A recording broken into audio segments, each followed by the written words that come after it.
There's a book in the Bible that never mentions God, not once, no miracles, no angels, no divine voice from the heavens, and it's the book that celebrates how an entire people escaped genocide.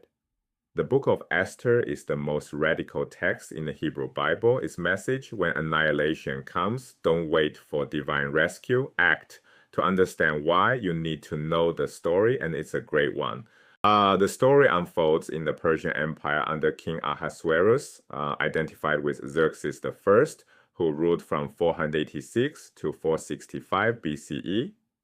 Two Jewish protagonists anchor the narrative: Mordechai, who sits at the king's gate, and his adopted niece, Esther.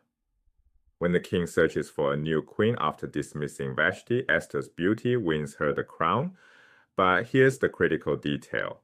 Mordecai tells Esther to hide her Jewish identity.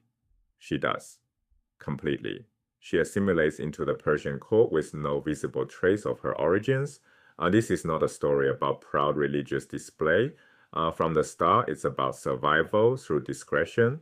Enter Haman, promoted to chief advisor. The king commands everyone to bow before him. Mordecai refuses.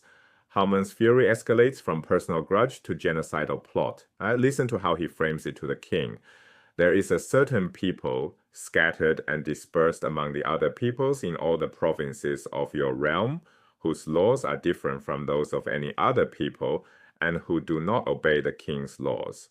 And it is not in your majesty's interest to tolerate them. Every phrase is calculated.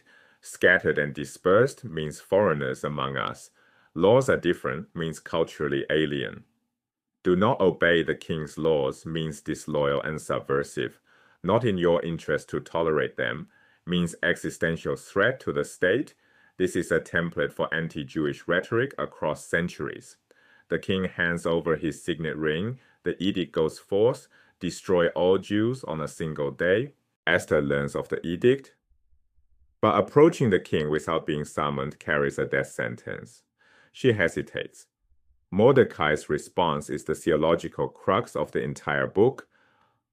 Do not imagine that you, of all the Jews, will escape with your life by being in the king's palace. Who knows? Perhaps you have attained to royal position for just such a crisis. Two words matter most. Who knows? The implied possible providence, maybe Esther's position isn't an accident, without ever naming God. This is the book's most sophisticated theological move, leaving divine involvement as an open question. Never a certainty, never a promise. Esther resolves to act. Her words are stark. If I am to perish, I shall perish. No prayer, no appeal to heaven. A human decision to risk everything for her people. Esther invites the king and Haman to a banquet. Then a second. At the second banquet, she reveals her identity and accuses Haman of plotting her people's destruction. The king is furious, Haman is seized, and the story delivers its most savage irony. Haman had built a massive stake, 50 cubits high, to impale Mordecai. He is impaled on it himself. Mordecai, condemned to die, receives Haman's position as chief advisor. The 13th of Adar, the date Haman chose by casting lots, Purim in Akkadian, which gives the holiday its name, becomes the day of Jewish triumph instead of massacre. Every element of Haman's plan inverts completely, and at no point does God intervene. No parting of seas, no angelic armies. Every reversal is achieved through courage, timing, political maneuvering, and solidarity. To see how radical this is, compare Esther to the Book of Daniel. Both feature Jews in Gentile courts. Both face existential threats, but the resemblance ends there. Daniel prays toward Jerusalem 3 times daily, observes dietary laws, and openly defies the king on religious grounds. God rescues him directly, shutting lions' mouths, sending angels into furnaces. Daniel represents apocalyptic literature, a genre that expects God's cataclysmic intervention to end injustice and evil. Its message: remain faithful, endure, and God will act. Esther rejects that model entirely. She hides her identity, assimilates completely, and saves her people through her own initiative and political skill. Daniel says God will act, right? Esther says you must act. Right? This isn't a subtle difference.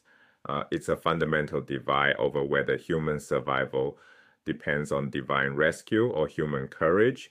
One more essential point, Jews in Esther are described as a people, an ethnos, a communal and ethnic identity. There is no mention of Torah, temple, prayer, dietary laws, or Sabbath. Jewish identity here is peoplehood, not religious practice.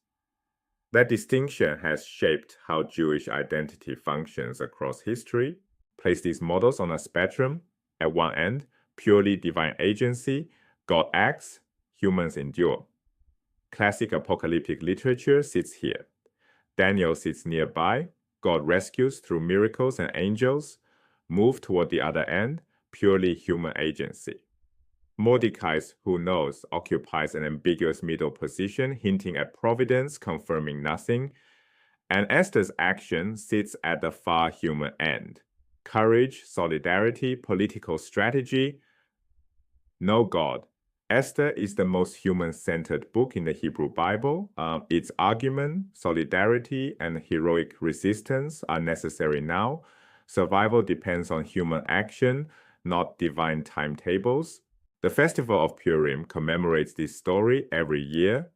It is the most human of Jewish holidays. Costumes, noisemakers, comic plays, feasting. No solemnity, no liturgical gravity.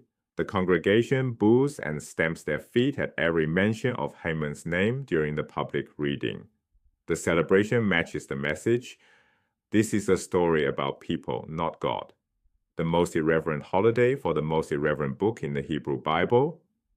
Haman's rhetoric, the dangerous, disloyal minority, has echoed through centuries of persecution. Esther's answer endures. Don't wait for rescue. Act, show solidarity, use whatever position you hold. Perhaps you have attained to royal position for just such a crisis.